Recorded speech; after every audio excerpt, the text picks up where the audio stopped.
Meet Flip. She's one half of a flip-flop. That's me. Who got left behind at Celebration Key, Carnival's exclusive paradise in Grand Bahama. I chose to stay here. It really is paradise. So now, Flip spends her time lounging on the beach, swimming in the lagoon. And eating. The only thing more impressive than my appetite are all the dining options. Yeah, have you tried food service to your cabana? Ooh, yum. Flip, where'd she go? Book your cruise vacation to Carnival's Celebration Key, a paradise you'll want to lose yourself in. Ships registry, the Bahamas and Panama.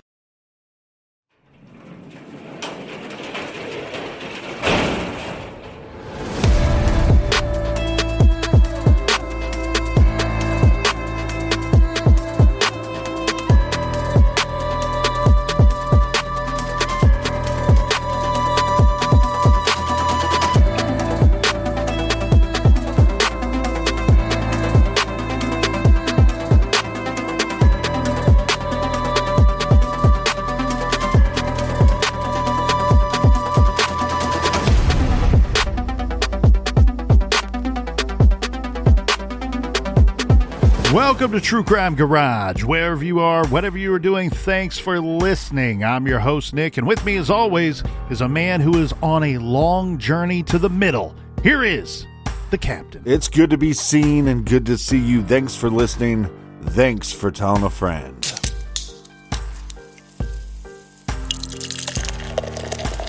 This week, we are very happy to be featuring Lazy River Pills by the good folks over at New Trail Brewing Company.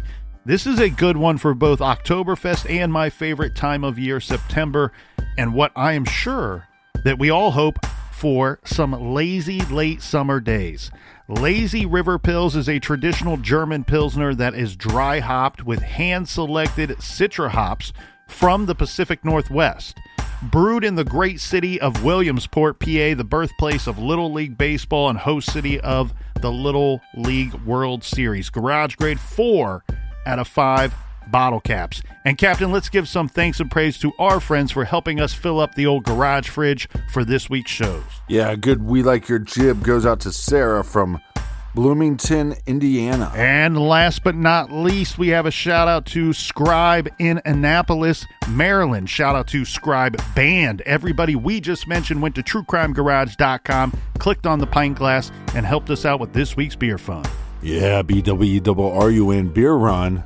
If you need more True Crime Garage for your earballs, we have two options for you. One, sign up through Apple Podcast subscription through the Apple Podcast app, or go to truecrimegarage.com and click on our Patreon link, and you can now follow us on Patreon.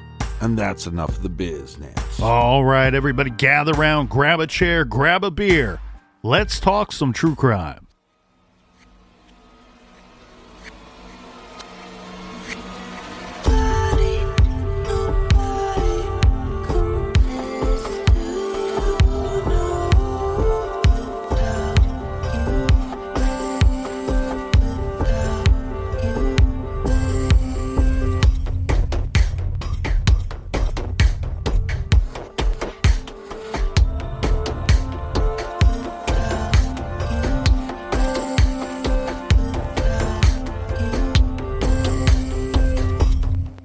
A violent murder takes place in a large home that sat empty and silent. The home is located at the very end of a quiet street, a road that sees no through traffic. In fact, the road here, in this case, officially titled Lane to give it that certain neighborhood charm, dead ends and then splits off into two long driveways. At the end of Chelsea Lane, if one were to go to the left, they would travel a driveway that extends approximately 500 feet. And then you would be standing right in front of 2149 Chelsea Lane. If one were to go right instead of left, well, then you would travel a driveway that extends approximately 200 or so feet up the driveway, and now you are standing in front of 2147 Chelsea Lane. Inside of this single-family, four-bedroom home, a successful woman and mother, at the very top of her game, was murdered there. As the story goes, she was there on that rainy day to meet a prospective client. That opportunity sadly turned into the woman's tragic demise. Instead of landing a buyer for the home that sat quiet and empty, the successful saleswoman met her death. In the middle of a secluded neighborhood, in an area where at the time crime consisted of traffic violations and child pranksters. Was the killer someone she knew, or a complete stranger? The killer remains unknown more than 25 years later. Some of the very important details in this case remain a mystery as well. Unknown to all of us all of these years later. A realtor was found shot and strangled, and throughout most of the investigation, the authorities were almost as mysterious as the murder itself, refusing to divulge the time of death, the caliber of gun used, and the important details that their investigation would uncover. Was it necessary to keep this information secret? Over 25 years later, and where the case sits today is firmly in the unsolved and open filing cabinet. She was killed on a rainy workday, on that Thursday afternoon, by someone out there and for reasons that remain unknown as well. It was not about looking at the home. It was not about contemplating one of life's biggest purchases. It was what turned into preventing a lovely lady from going home that day. Why? What was the motive? From everything that I can see, this is a cold case, and as our longtime listeners know all too well, cold cases present many investigative challenges. There is no perfect investigation, regardless of the jurisdiction or the law enforcement entity conducting the investigation. But, as we all know, there is no perfect murder. And this murder certainly is not the exception to that rule. During the course of a murder investigation, means and opportunity are often easily determined. The motive for murder is more elusive. Means and opportunity are some of the best dividing factors when separating the suspects from all other possibilities. In this case, I believe the motive could separate the prime suspect from all others. This is the still unsolved homicide case of Charlotte Fimiano, and this is True Crime Garage.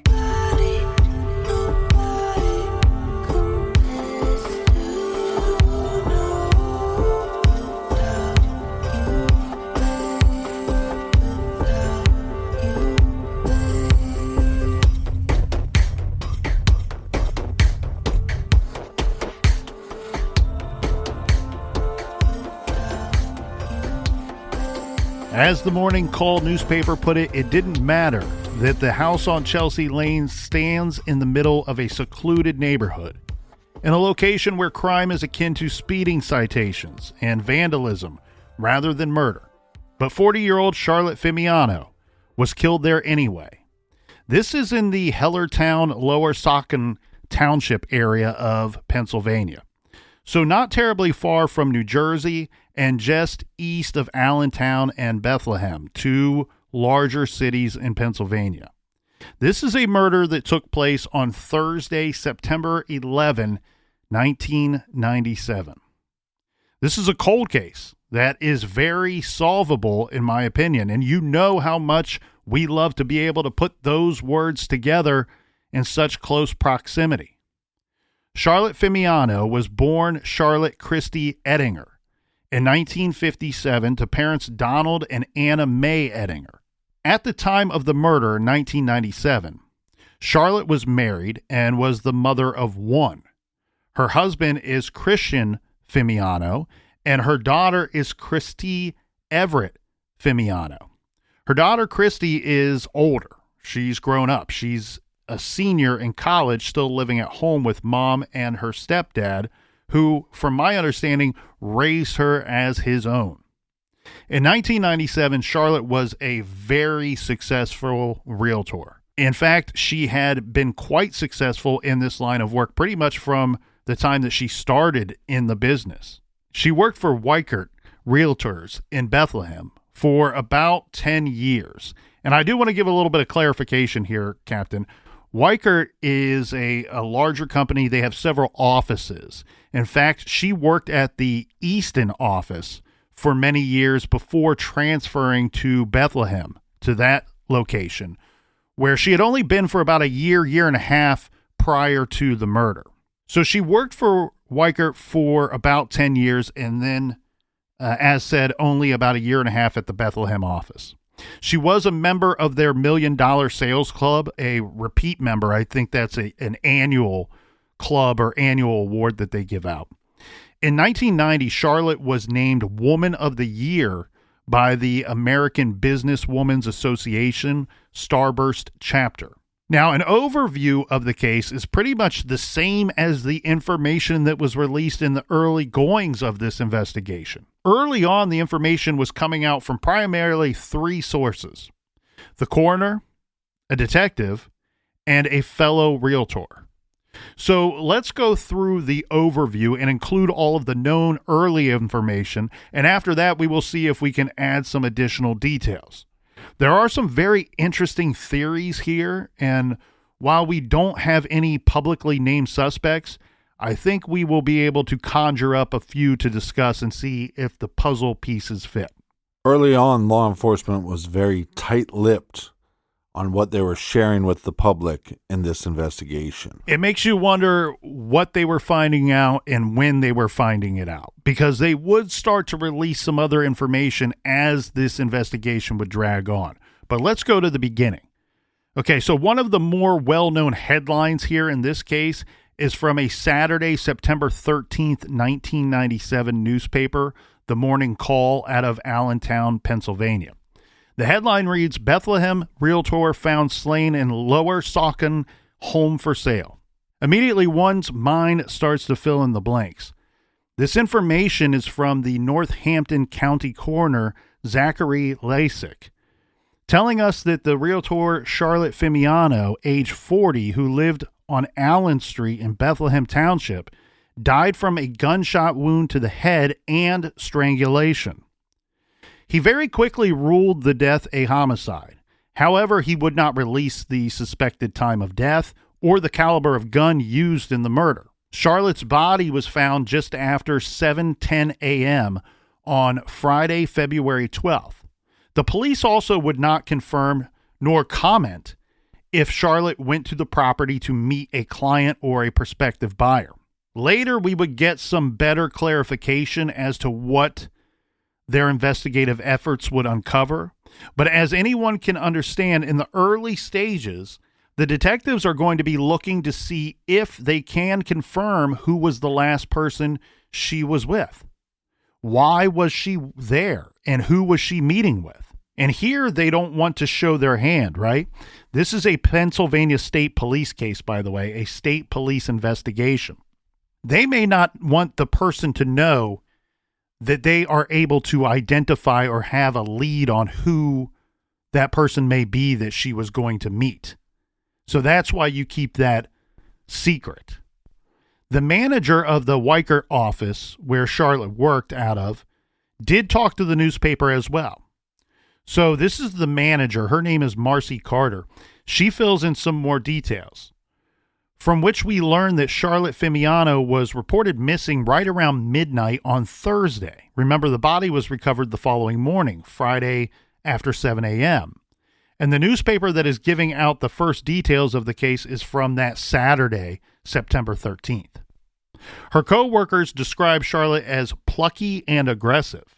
The manager of the Weichert office, Marcy Carter, says, quote, "Everyone is so sad," and that Charlotte was well loved, and the real estate firm is offering $100,000, a $100,000 reward for information leading to an arrest and conviction of the person responsible for Charlotte's death. Marcy tells the newspaper that Charlotte's husband, Christian, was the one to report her missing around midnight on Thursday. the night before her body was found. The home where she was found was listed for sale and was vacant at the time. Now, it said the police were not going to comment on if Charlotte went to the home to show the place to a prospective buyer, and Marcy very wisely did not want to jam up their investigation, so she didn't comment on that either. However, the newspaper reporters Kathleen Parrish, Denise Seaman, and Phil Boyle were doing some dogged investigative work themselves and discovered that the Lehigh Valley Board of Realtors left voicemail messages for area members. One, to inform them of Charlotte's murder, and two, to warning them to be extra careful when showing properties. So law enforcement is being very tight-lipped to the public, but then we have these realtors coming out saying, hey, we have to be careful because we don't know if this is going to be a repeat event, if this is somebody targeting real estate agents. So let's dive into a couple events on the timeline. Yeah, before we get into the crime scene details, I think there's some important times to highlight on this timeline. Remember, around midnight on Thursday, September 11, Christian Fimiano reports his wife Charlotte missing to the authorities. At 7:10 a.m. on Friday, her body is found at the for sale residence 2147 Chelsea Lane. There was a news conference with members of the state police that same Friday night. At this conference, the police stated that Charlotte was reported missing when she failed to return home from work. They also stated that what they would refer to as an anonymous 911 call came in Friday morning, directing police to the 2147 Chelsea Lane property. They go out there immediately after getting this 911 call. In fact, there's indicators that the police were at the property in about 10 minutes' time after receiving that call. There, they find Charlotte's vehicle parked in the driveway. The body is then discovered inside the home. The body is then removed from the scene at 11:30 a.m., taken to Easton Hospital where the autopsy was conducted. Later, we're going to learn that Charlotte was shot twice and strangled, and it was ligature strangulation, meaning that she was strangled with an object, not someone's hands. Right. At the time, police would not say what room in the house that the body was found. And from my understanding, Captain, there's been some speculation thrown out there, and there's been a source, at least one source says that she was found at the top of a stairs. I was trying to figure out if this home had a basement or not, because top of the stairs could mean second floor or ground level. I want to be straight up here that that's not information that we've been able to confirm. Mm-hmm. And it's also information that I don't believe has been publicly released by the police themselves. And you said there's gunshot wounds and strangulation. Do we know if she was strangled and then shot, or shot then strangled? We don't. But when we get to our speculation, to our suspects, and to our theories portion, I'm going to have some comments on and thoughts on those actions that we know did take place. Well, we know you're never short of comments. So police are saying that she shot twice, manual strangulation. At the time, again, they won't say what room inside the home that the body was found. They will not comment on the condition of the body, the caliber of gun that was used, or what was used to strangle her, and would not comment on possible suspects. They did say that police recovered some of Charlotte's personal items at the residence and did not know if anything was missing at this time. They did say that they set up a command post at a nearby driveway. They lined the streets of the neighborhood with cop cars, blocked off a 2-block area of the neighborhood, searched the neighborhood, especially all wooded areas near the home, maintained that post until late in the afternoon, and recovered no weapon. The state police captain, Theodore Kohuth, said police do not have a motive for the murder. Now, this is all very interesting here to me, Captain, because not only are they keeping it tight-lipped, but what we do know, what we can decipher from what they are saying, is that they recovered no weapon.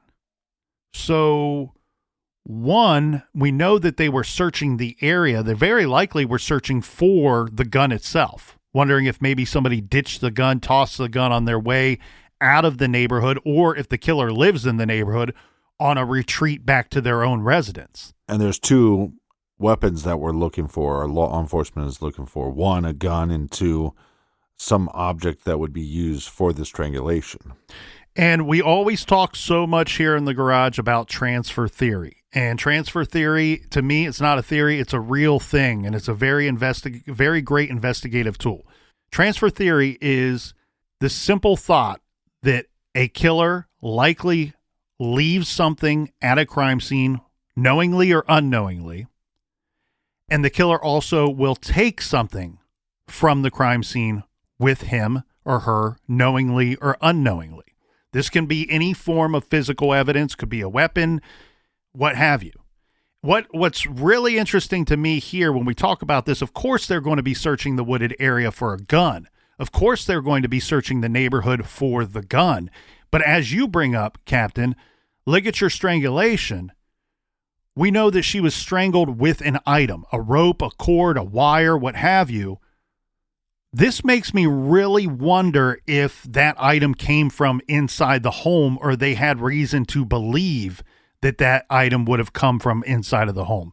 One obvious sign of that to police would be if somebody used a phone wire or phone cord taken from one of the phones inside the murder house. And out of the two weapons being left, to me, I would think it's more likely that you would leave the weapon that was used as a strangulation device, because that possibly wouldn't have as many ties back to that individual as much like a firearm would. Yeah, especially if that item came from inside the home. Again, they could have recovered that item from inside the home and just flat out lied to the newspapers. I don't believe that to be the case here, and we can go through that more when we get to the suspects. But again, think about this scenario. It's a vacant home. It sat vacant for some time, and she is there. And I know that we're saying early on that police won't say, the firm that she worked for won't say that she was there to meet a potential client, or if she was meeting somebody she knew or didn't know. That's all well and good, but you don't have to be Sherlock Holmes to figure out that she's in the business of selling homes. This home is for sale. And we know at least one other person was there with her because the killer was there with her. So it's not much of a leap early on. And later, we would in fact learn that that was the case, that she was there under the ruse of showing the home to a prospective buyer. A lot more details to get into after this quick beer break.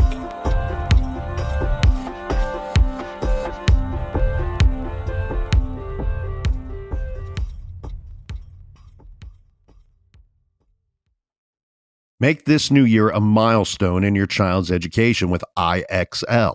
IXL uses advanced algorithms to personalize your child's learning experience, ensuring they receive the right support at the right time.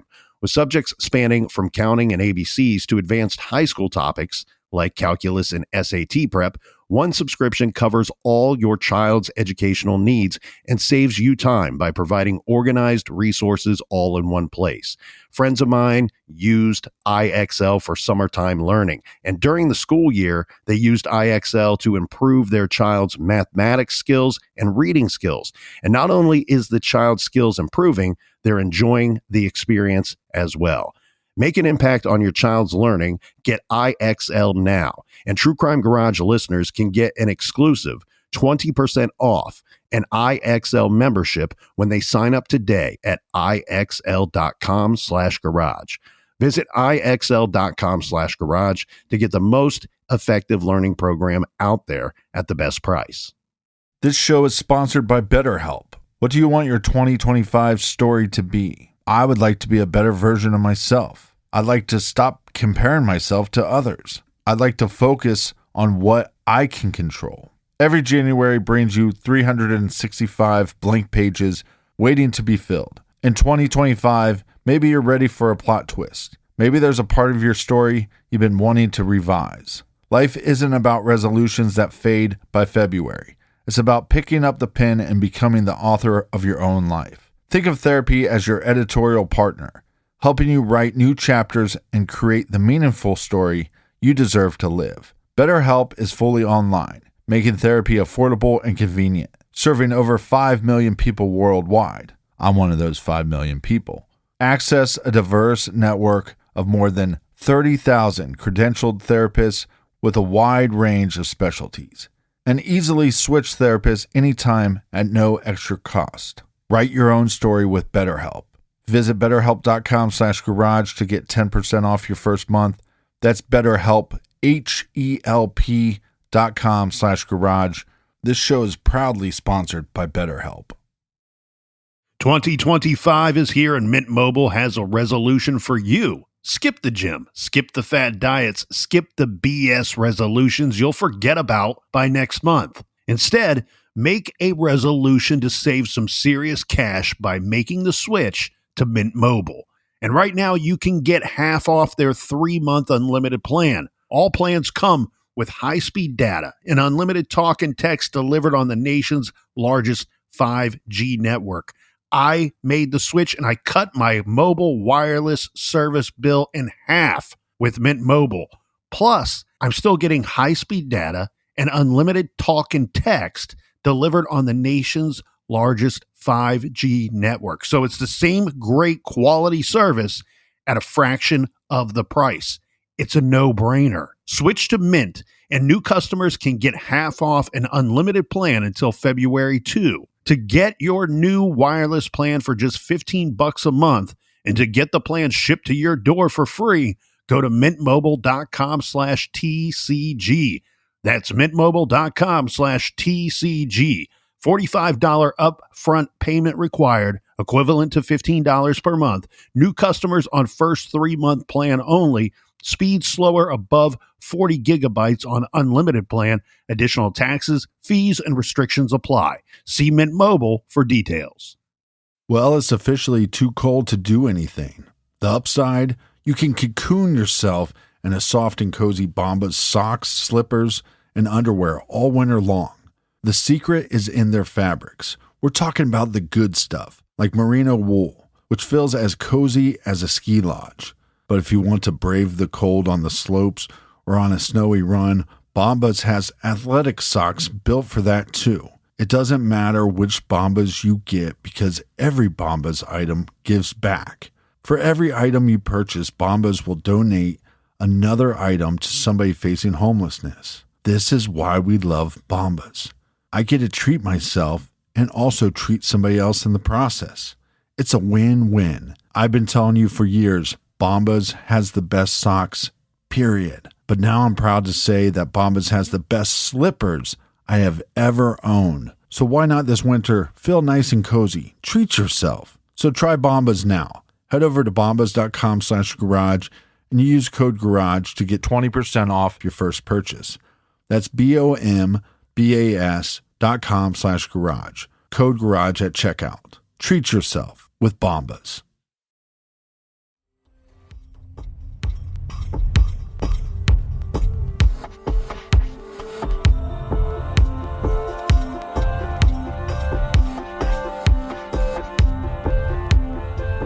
All right, we are back, onwards and upwards. Cheers, mates. Cheers to you, Colonel. I say upwards and onwards. Cheers to you, Captain.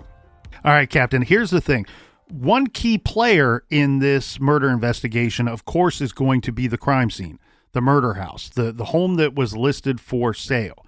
And to me, this is what is so intriguing about this case. This is one of those added elements that you don't get in other murder investigations, right? The home does not belong to the person that was killed there. And as far as we can see, I don't think there's any reason to believe that the home belonged to the person that owned it, or the killer owned the home. That would seem like a pretty quick fix for law enforcement to solve this case. And here we sit more than 25 years later with an unsolved case. So let's go through that key item here, that home, and what we do know about that home. So this house was owned by Gary Peters, and he is, from my understanding, or was at the time, a successful dentist that lived in a neighboring city or not too terribly far away from where this home was. I don't know why they moved out of the home. From everything I could see, this was a beautiful home, but people go through separations. Maybe he wanted to live closer to his practice. There's any number of reasons why this individual or his family would have moved out of the home.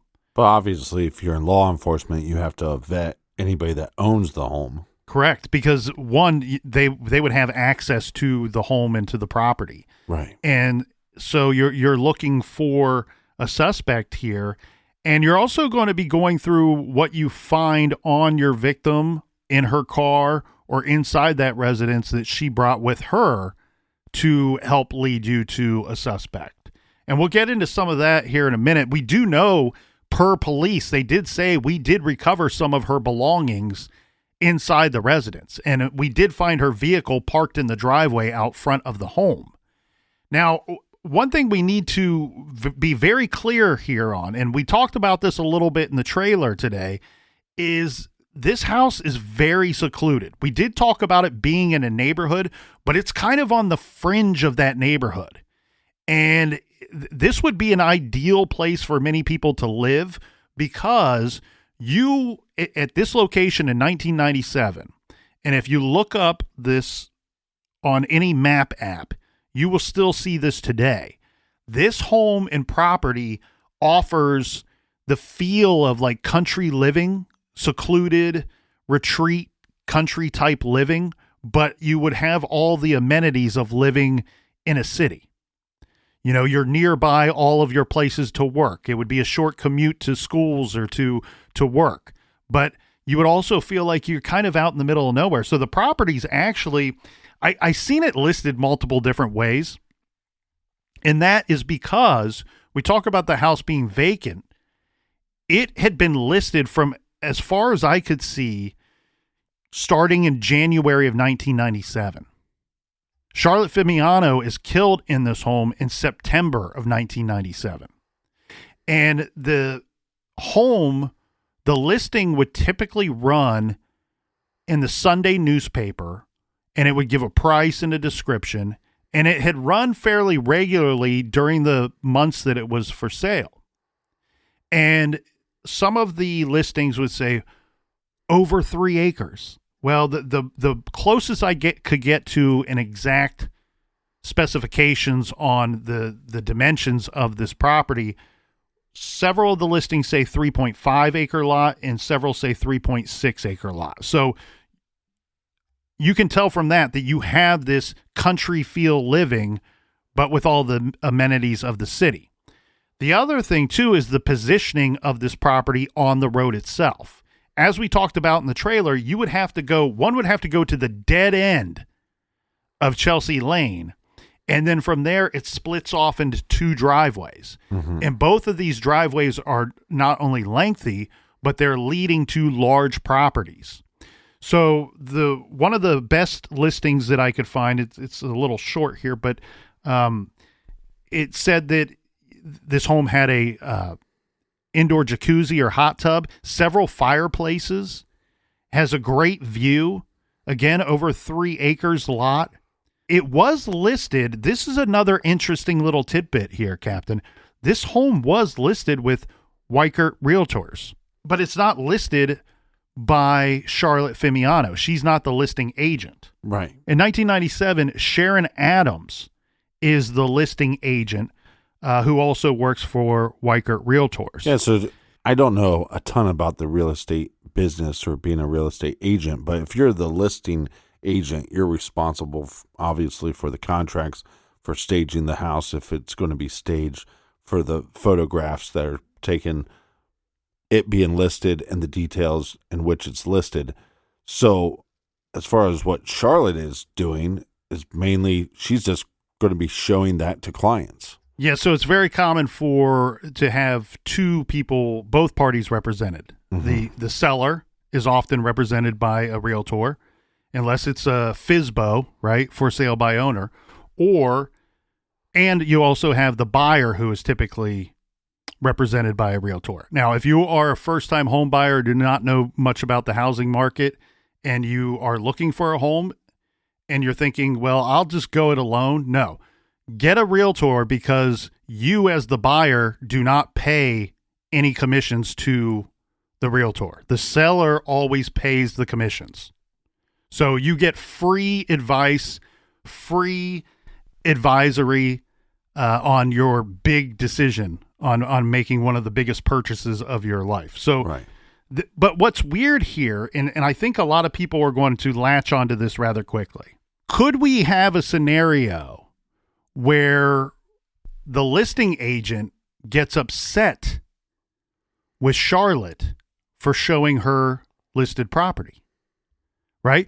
The listing agent would get 100% commission, 100% of the commission, if the buyer is not represented by a realtor.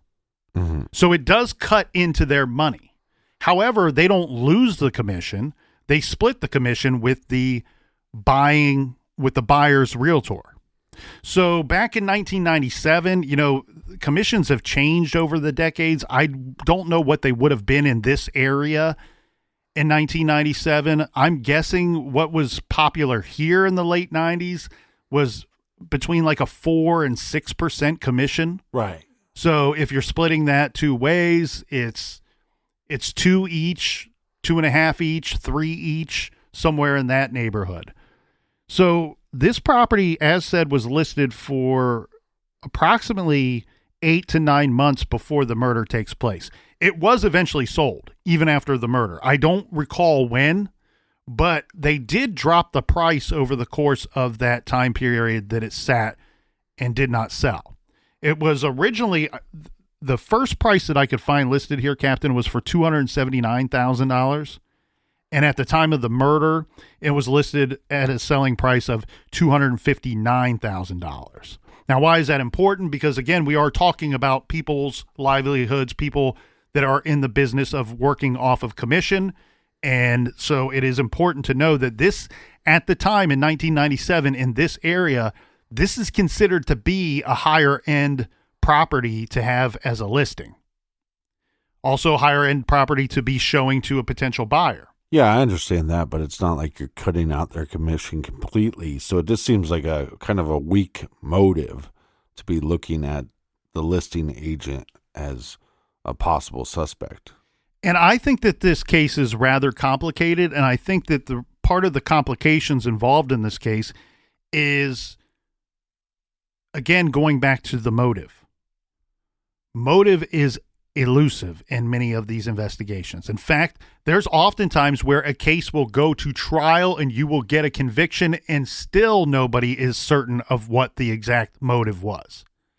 Here in this case, I really believe that if you could figure out the motive, then you could separate your prime suspect from all these other people that are just kind of jamming up your investigation, right? The listing agent is somebody you should look at. Why? They would have reason to cut somebody out. But like you said, it's not you don't have to make much of a leap to get to the listing agent and to start looking at that person. Yeah, I think, like I said, it's a very weak motive, and you have to look at the owner of the property because they have access. So the same goes for the listing agent because they have access to the property as well. The other thing we should keep in mind as well is that really, truly, because the property is listed with her real estate firm, anybody that works for that real estate firm would have access to that home. Right. And to that property. Now, we do know that, today often you will see the lock boxes on the doors that will, you punch in a code, and every realtor has a very specific, unique code to get that key out and unlock the home. In this case, from my understanding, I don't know if there was a lockbox, but what I do know is that at the real estate office where they worked, there was a key there. And this is interesting. So this is how we got to start filling in some of the blanks here, because there's some really interesting phone calls that take place. And it would take a very long time for police to release this information. And in fact, some of the information ends up coming out from her real estate office. So at the time, there's approximately a little more than 50 people that work at this office. It's located about 5.5 to 6 miles away from the listed property.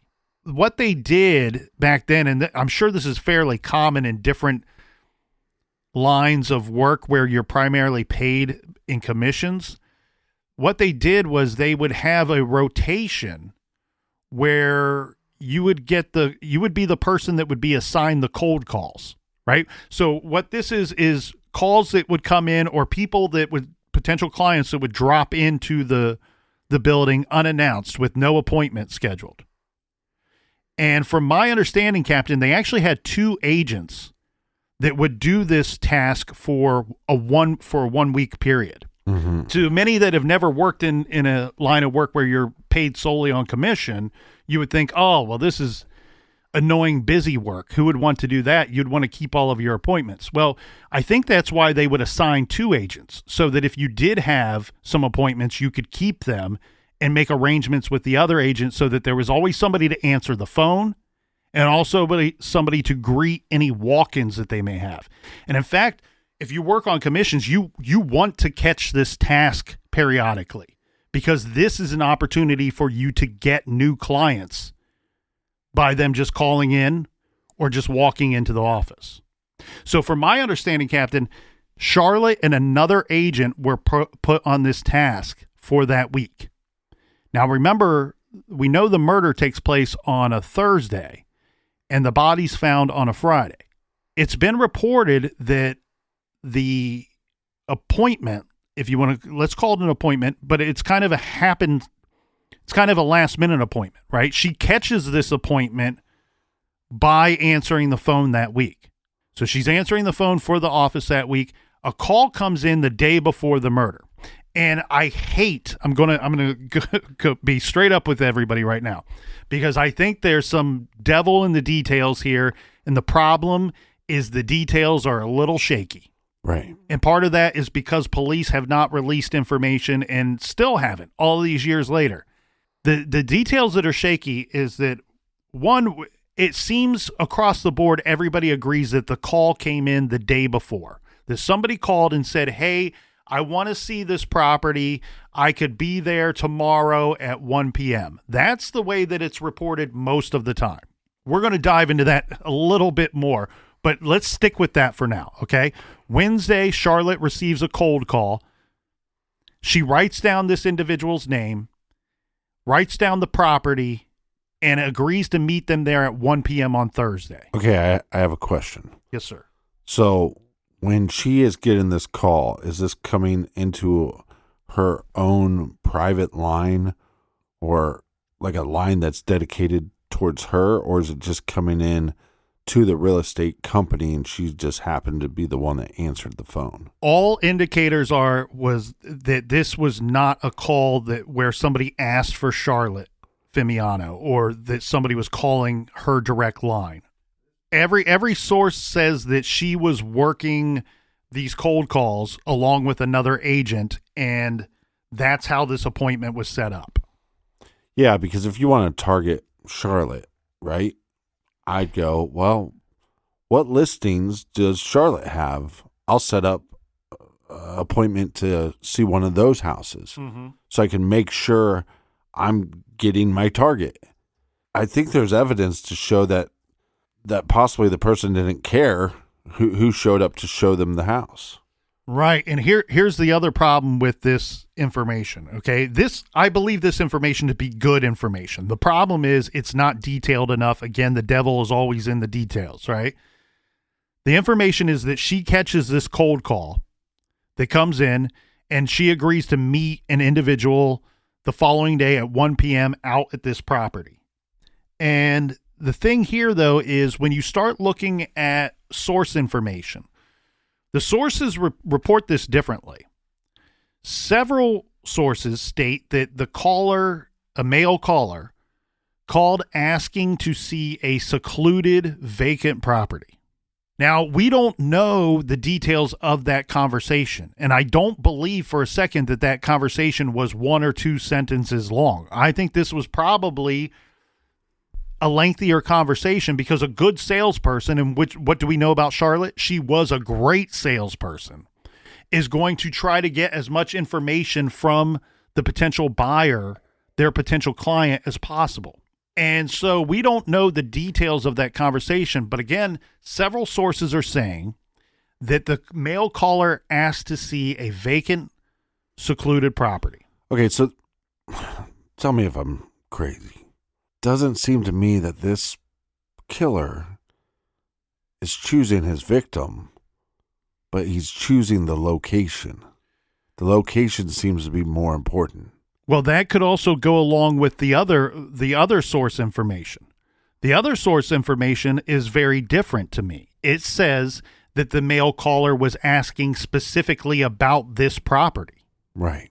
2147 Chelsea Lane. So, but to me, Captain, those are two very different conversations, right? If somebody calls and says, I want to look at 2147 Chelsea Lane, that means they are aware of a couple things. They're aware of the property, and they're aware that it's for sale. And in this case, we now know that there's a murder there, then they also knew that it was vacant. Now, this doesn't mean that anybody has to have a great knowledge of this real estate company, their firm, and their listings. I mean, they could have just seen this property in the newspaper on a Sunday and decided to drive out there and go, yeah, that the paper says it's vacant. And that looks pretty secluded. Right. So it could be a complete stranger. And you're right. It could be somebody that's not targeting Charlotte at all, just targeting female realtor. But the problem here is, again, the other source information saying that the male caller asked to see a vacant, secluded property, which sounds very nefarious, right? It sounds like, why wouldn't Charlotte pick up on, oh, this is probably not a great appointment to take. I have a male caller who wants to see a vacant, secluded property. It's the conversation. The caller likely would never have called up and said, yo, I want to see a vacant, empty, secluded property. Right. They probably had a conversation where it's a ruse, where the caller says, I'm looking for something that's kind of out of the way. I don't like to be in a busy neighborhood. I also want something that I can move into right away. Also means vacant, right? Right. So that seems like a much less nefarious conversation. Again, I don't fault any of this source material because a lot of it's coming from newspapers and very good newspapers at that, but it's reported 2 different ways. And I think that, to me anyway, I think that separates some of the theories and some of the possibilities in the case. If perpetrator was calling specifically about a property and giving the address versus, oh, this is what I'm kind of looking for. And she would have pointed out, she would have known about this property. It's listed with her firm. Right. She may have suggested it. So that's a little bit tricky. So we have that phone call that takes place.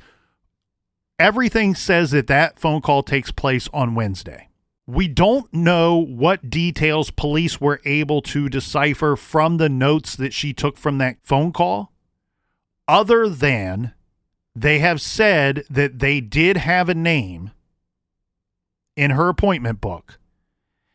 And it sounds to me like they've confirmed that is a fictitious name. Now, that's Wednesday. So Thursday, she goes out and shows the property. And again, the appointment is for 1 p.m. This is information that has come from the real estate firm. And I believe later police have confirmed this, but I want to get into why I have a problem with the timeline too, especially on this Thursday. Now, some more details here, Captain, that are very interesting. Christian Fimiano and his wife, Charlotte Fimiano, obviously they live together, but remember, the daughter lives there as well. Christy lives there, and from my understanding at this point, starting in August of that year, her boyfriend lives with them. Christy is a senior in college, So she's grown. Christian works a not so typical work schedule. He works 10-hour days. Around 6 or 7 p.m. on Thursday, the day in question, Christy, the daughter, calls her stepfather, Christian, at work and says, it's 6:30, it's 7 p.m., mom's not home yet. This is a little weird. Usually she's home by now. And from my understanding, while this woman stayed very busy with her work and she was an extreme professional and extremely good at her sales job, she was also very much a creature of habit.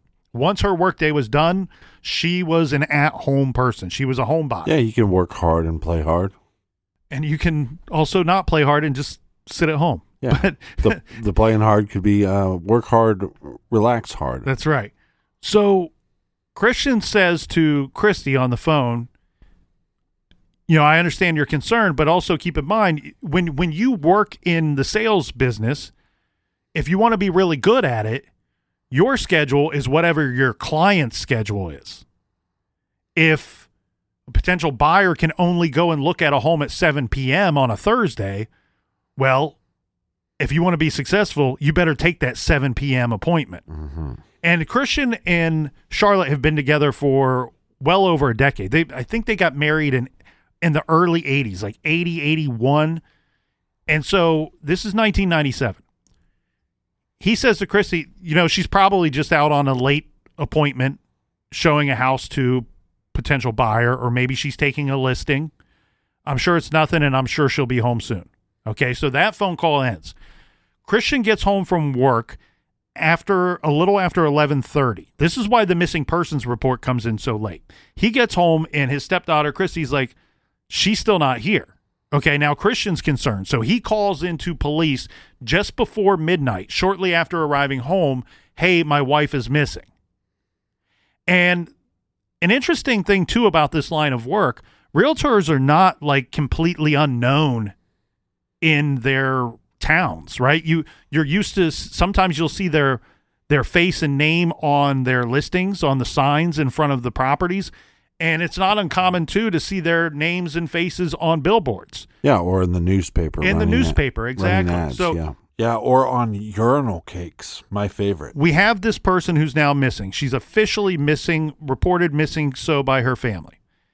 I found this detail to be very strange because that I love anytime that there's a communication from a killer or anonymous person to the media or to law enforcement. Mm-hmm. Remember, it's reported that an anonymous call comes in to 911 on Friday morning that leads them to that property where they ultimately find her car and then her body. That call actually, while it's listed as anonymous in the newspapers, I think they may have done this for safety concerns. That 911 call actually came from her husband. So what he does, Captain, is very early Friday morning, he starts calling her office and other people that she worked with. And he's like, look, she didn't come home last night. I reported her missing. We think that this might be work-related.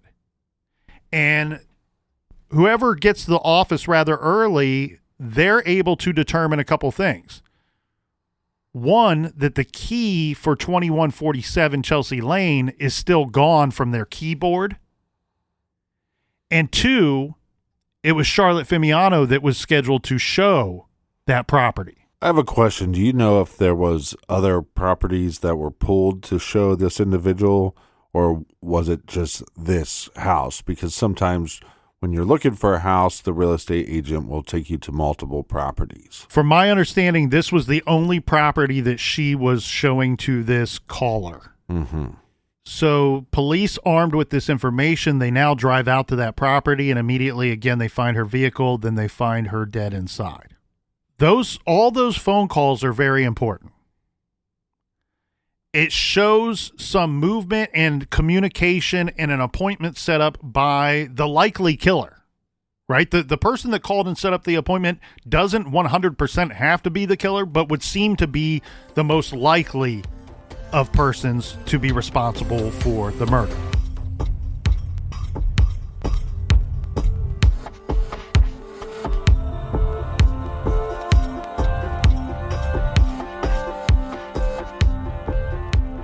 Want to thank each and every one of you for joining us here in the garage. And until tomorrow, Be good, be kind, and don't litter.